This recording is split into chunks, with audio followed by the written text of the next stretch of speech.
Carol, let me just start by asking you a very broad question, which is, if I'm a company, or for that matter, an investor, and those are our consultant, those are probably the three categories of people we have in the room today.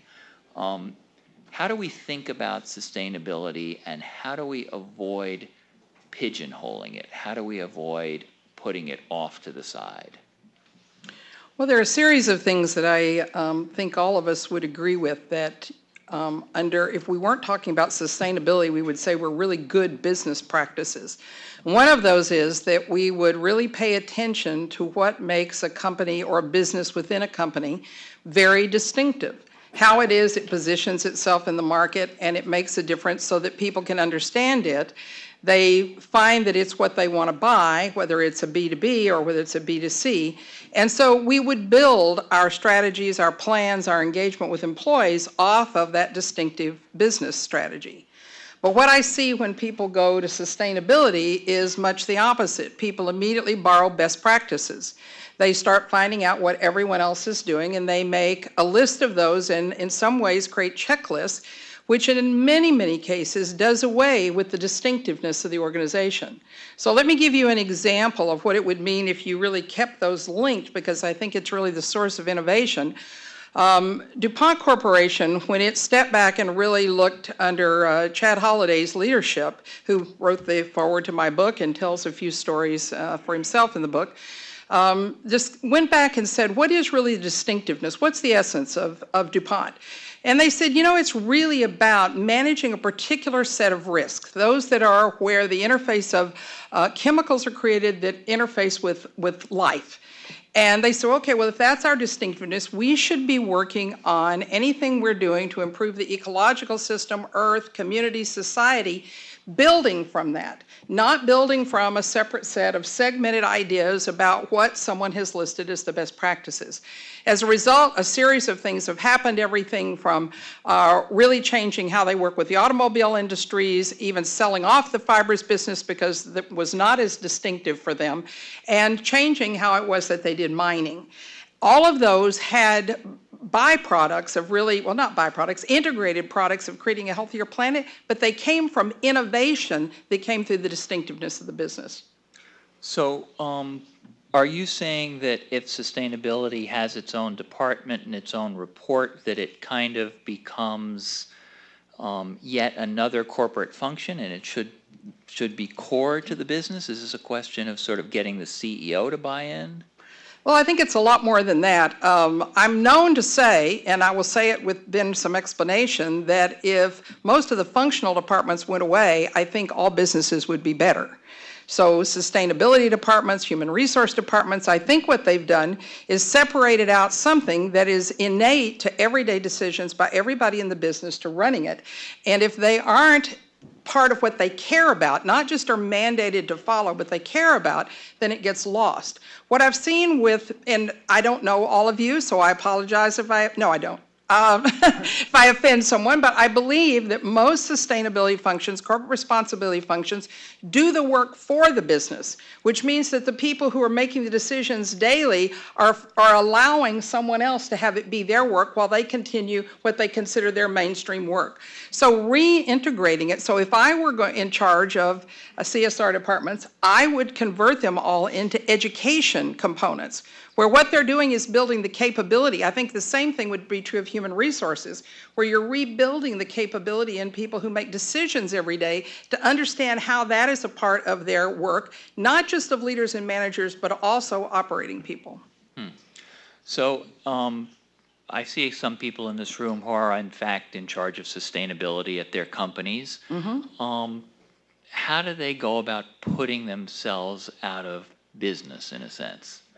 I've never actually liked that phrase because it implies that there is work stops and doesn't need to be done. What I would say is revolutionize the role, because that's where the real creativity comes from anyway. How about if you redefine completely yourself as the university of sustainability? In fact, Mark will probably eventually ask me this question. I don't actually like the word sustainability because it really means to maintain something or get it back to where it is, rather than really create some sense of life in something.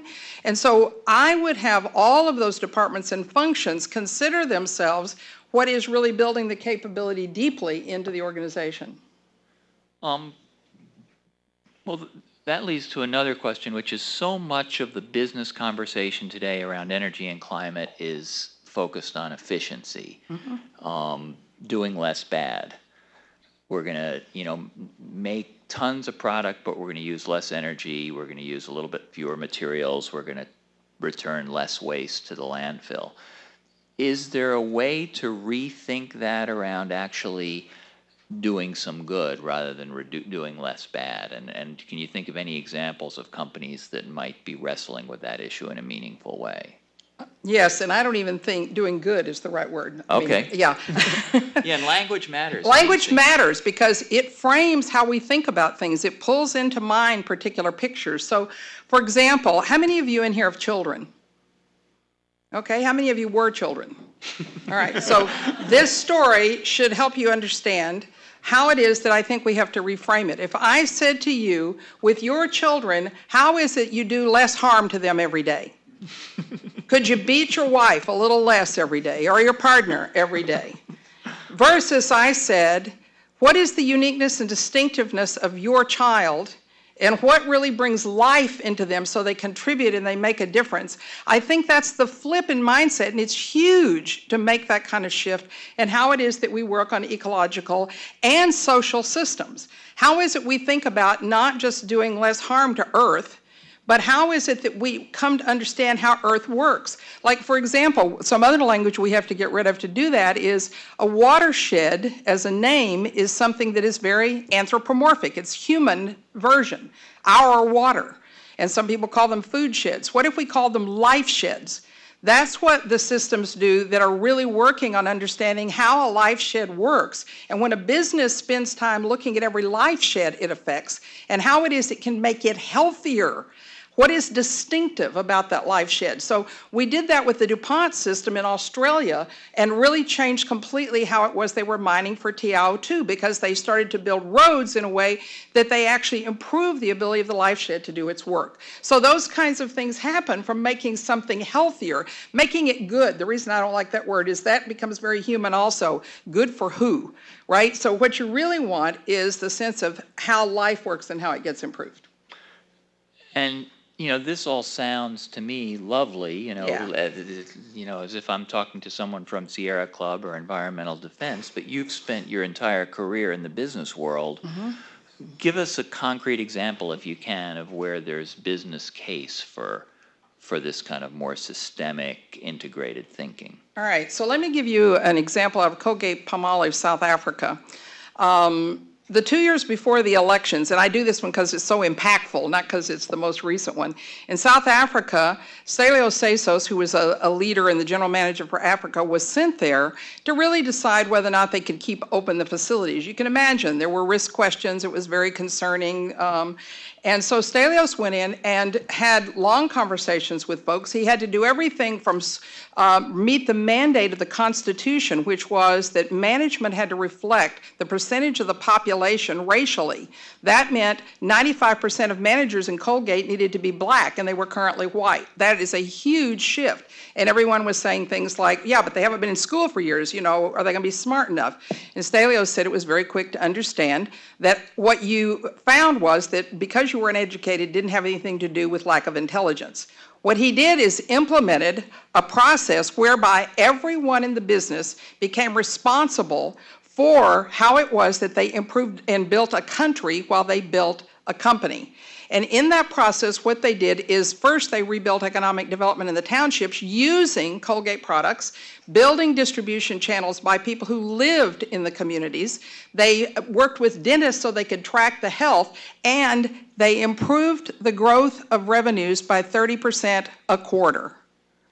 Now, most business would love to have that kind of return, right?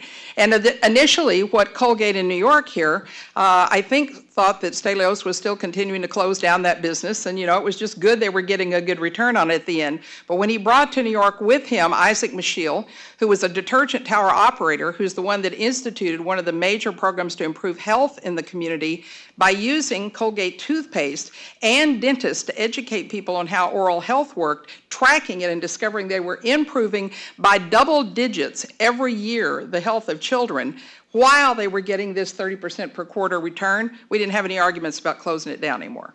Still exists? Still exists, still doing well. It was the only system that did not have a strike during that entire time. So there was another big return.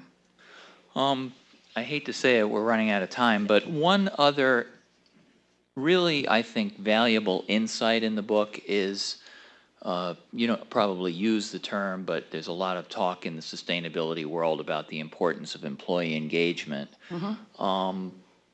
Talk a little bit about that as a driver of the kinds of changes that you want to see in business. I think the thing we all want when we take on any new challenge is for it to actually work, for it to actually make a difference. And I noticed you were asking the question a lot, is the cap and trade program you're doing, are these making a difference?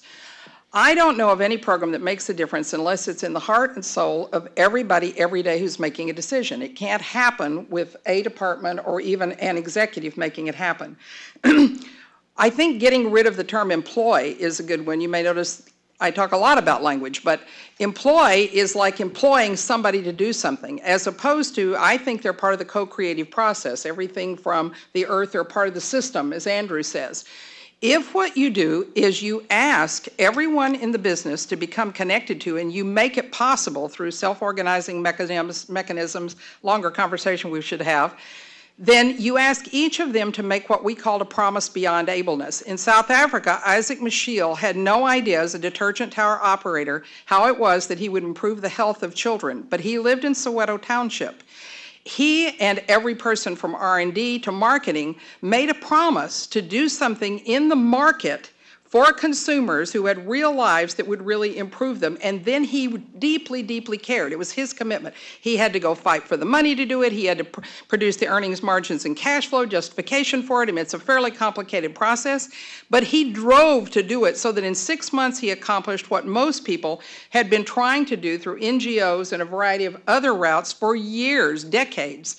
So I think that when it becomes embedded in, and people are asked to know the essence of the business, what are the imperatives that it is that they're working on in the community on Earth, and they're given capability. The other thing is building capability for people to think with critical thinking skills and have the personal and character development, which is critical to it, to carry it out.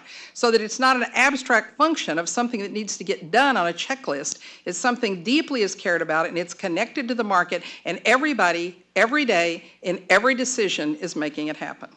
So you're really talking about connecting everyone at the company to the fundamental purpose of the business, understanding the customer, the purpose, the business, the numbers. Right, and what I talk about in here is you have to start with customer. That is the person who decides whether you stay in business, and you have to improve the quality of their life and the capability of them to live their life, as well as Earth employees. So yes, everybody becomes a business person. I wish we had more time. I want to commend the book to all of you. Carol, thanks for coming all the way from Seattle, where you're welcome. Based My pleasure. for this event. And let me turn it over now back to Andrew. Thank you. Please join me in thanking Carol. Thanks, Mark.